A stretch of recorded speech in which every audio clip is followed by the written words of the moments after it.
Okay, so have you ever stopped and thought about how the government figures out how many people live in your town? They Mm, can't just be driving around and counting, right? right. It's actually a lot more complicated than you might think.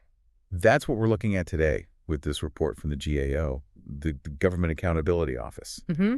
It's all about how the Census Bureau estimates populations and this program they have where local governments can actually challenge those numbers. Yeah. If they think they're off, and this is more interesting than it sounds, I promise. Oh, absolutely. And these population estimates have real world consequences. They Right. affect things like how federal funding gets distributed, how congressional districts are drawn. So it's not just like numbers on a spreadsheet. No, definitely not. Yeah. So let's break it down. First, how is the Census Bureau changing its methods after those problems they had with the 2020 census data?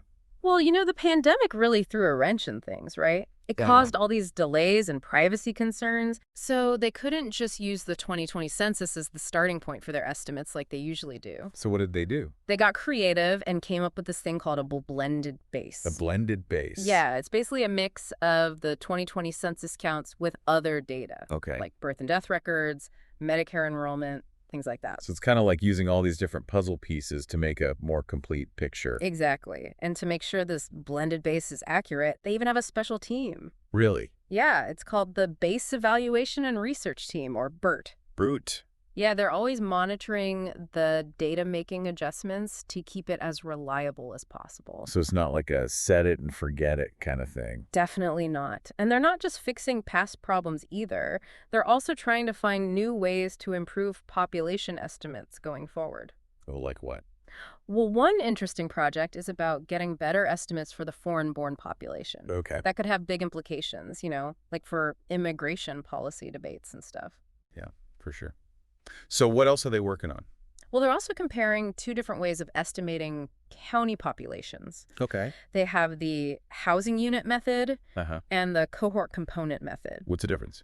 So the housing unit method looks at building permits, housing stock, that kind of thing. Okay. Like if you build it, they will come kind of approach. I see. And then the cohort-component method is more about tracking births, deaths, and migration patterns. So they're trying to see which method works best or maybe which one's better for different areas. Exactly. And to show you how seriously they're taking all of this, Congress actually gave them funding to hire 17 more people just to research population estimates. Wow. That's a lot of people dedicated to counting. Right. It shows you how important this data is. Definitely. But- So we talked about how the Census Bureau is trying to make its population estimates better, but what if a town thinks the numbers are wrong? Well, that's where this really interesting program comes in. It's Okay. called the Population Estimates Challenge Program, or PECP. The PEC. Yeah, and it lets local governments officially challenge those numbers if they think something's off. I bet there are a ton of reasons why a town might want to do that. Oh, absolutely. What's at stake here? Well, think about it. Funding often depends on population estimates, Yeah. right? Like if a town's population is too low, they might miss out on important money from the government. For schools and roads and things like that. Exactly. Or on the flip side, if the population's too high, they could end up paying more in taxes. Wow. So even small changes can make a big difference. For sure. And the Bureau just brought back the PECP after pausing it for the 2020 census. Oh, okay. And for the 2022 data, they got 12 challenges. 12. That doesn't sound like a lot. Well, when you consider there are over 3,144 counties and something like 78,000 sub-county areas like cities and towns, 12 challenges suddenly seems a bit more impressive. Yeah, I guess so. Yeah. And did any of those challenges actually work? Well, let's see. So 2 of the challenges were at the county level Okay. and 10 were from smaller sub-county areas. The 2 county-level challenges were rejected because they weren't complete. Oh, so there's a process you have to follow. Yeah, there are rules to make sure everything's legit. Makes sense. So what about those 10 sub-county challenges? Okay, so 2 of those were withdrawn and 1 was rejected. Okay. So that leaves 7 challenges that were accepted. Okay. All 7 of those resulted in population changes going in the direction the challenger wanted. Wait, so they actually won? Yep. Some saw increases, some saw decreases. Wow, that's amazing. So these small towns can actually go up against the Census Bureau and change their population numbers. They can. And sometimes the changes are pretty big. Really? Like how big? We'll take Berlin, Massachusetts, for example. Okay. They challenged their estimate, and their population ended up decreasing by almost 20%. 20%. That's huge. What Yeah. kind of evidence did they use to prove their case? Well, they probably had to provide detailed data on things like housing building permits, utility connections, Okay. anything that could show why the original estimate was wrong. Interesting. So is the Bureau making this whole challenge process easier for towns? Yeah, they're trying to make the program more user-friendly. Like how? Well, for one, they now accept physical copies of the challenge materials instead of requiring everything to be digital. Oh, okay. And they're really encouraging communication between the Bureau and local governments. So they're trying to help towns through the process. Exactly. It's all about making sure that communities have a voice and that the data is as accurate as possible. That makes sense. Yeah, it's a balance between data integrity and making sure everyone feels heard. Right, because ultimately it's about the people who live in these communities. Exactly. It's interesting to think about how even like small changes in population numbers can have a big impact on a community. Yeah, it's like that butterfly effect, right? Exactly. One small change can lead to bigger changes down the line. Totally. So let's talk about funding, for example. How do population estimates affect that? Well, a lot of federal and state funding is based on per capita formulas. Per capita. Yeah, it means like how much money per person. Okay. So even a small change in population can mean a difference of like thousands or even millions of dollars for a town. Wow, that's a lot of money. Right. That's money for schools, roads, healthcare, all sorts of things. So those challenges to the population estimates, they're really important. Absolutely. Those communities are fighting for their fair share. Yeah, I see that. And it's not just about money, right? Nope.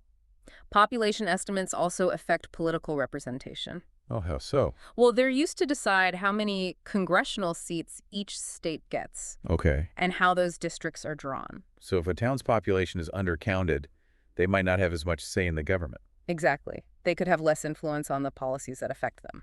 That makes sense. Mm. This whole thing makes me wonder about trust in government data in general.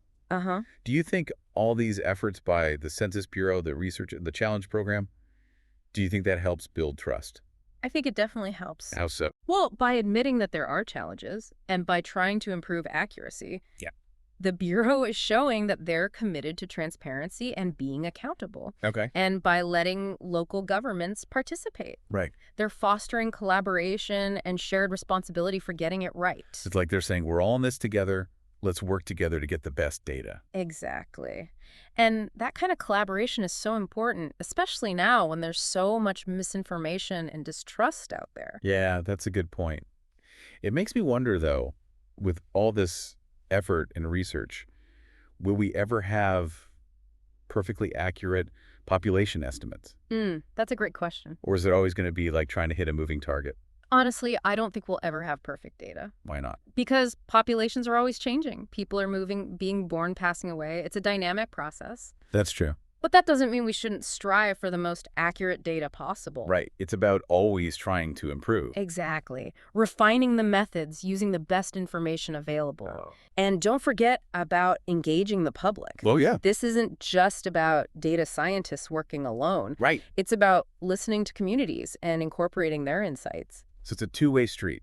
Absolutely. And that's why I think the Challenge program is so valuable. Yeah, I agree. It gives communities a platform to be heard and to potentially make a real difference. Okay, so we've talked about a lot today. Yeah. The Census Bureau's efforts, the research, the challenge program, the impact of this data on funding, representation, trust in government. It's been a good conversation. But before we wrap up, I want to leave our listeners with something to think about. Okay, I'm intrigued. We've talked about what happens when population estimates are inaccurate. Right.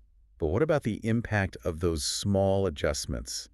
What happens when a town's population goes up or down by just a few hundred people?